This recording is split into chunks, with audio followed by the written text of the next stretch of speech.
Buna görə də deyirik ki, cənnətə daxil olanlar üç qismə ayrılır. Bu bölgü fiqhin anlaşılması və məsələlərin düzgün bilinməsi üçündür. Cənnətə daxil olanlar üç qismdir. Birinci qism, hesabsız və əzabsız cənnətə daxil olanlar. Onlar Peyğəmbərin, Allahın salamı və salavatı onun üzərinə olsun, xəbər verdiyi 70 min nəfərdir ki, hesab və əzab olmadan cənnətə daxil olacaqlar. Peyğəmbərə, onlar kimdir, deyə soruşuldu. O buyurdu, onlar ruqiyyə istəməyənlərdir, tətəyyür, uğursuzluq falına inanmayanlardır və yalnız Rəbbinə təvəkkül edənlərdir.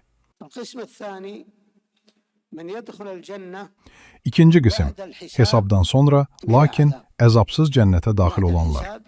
Onlar hesab olunar, əməlləri çəkilər, günahları onlara göstərilər, sonra da cənnətə daxil edilər.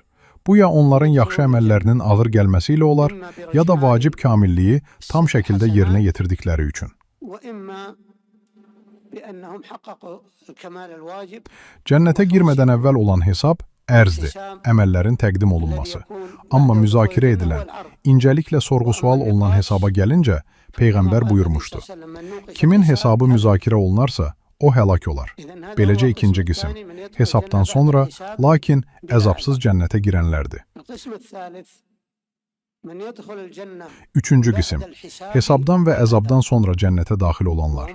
Onlar günahları səbəbilə cəhənnəmə girən, Allahın dilədiyi qədər orada qalıb təmizlənən, sonra oddan çıxarılaraq cənnətə daxil edilən kimsələrdir.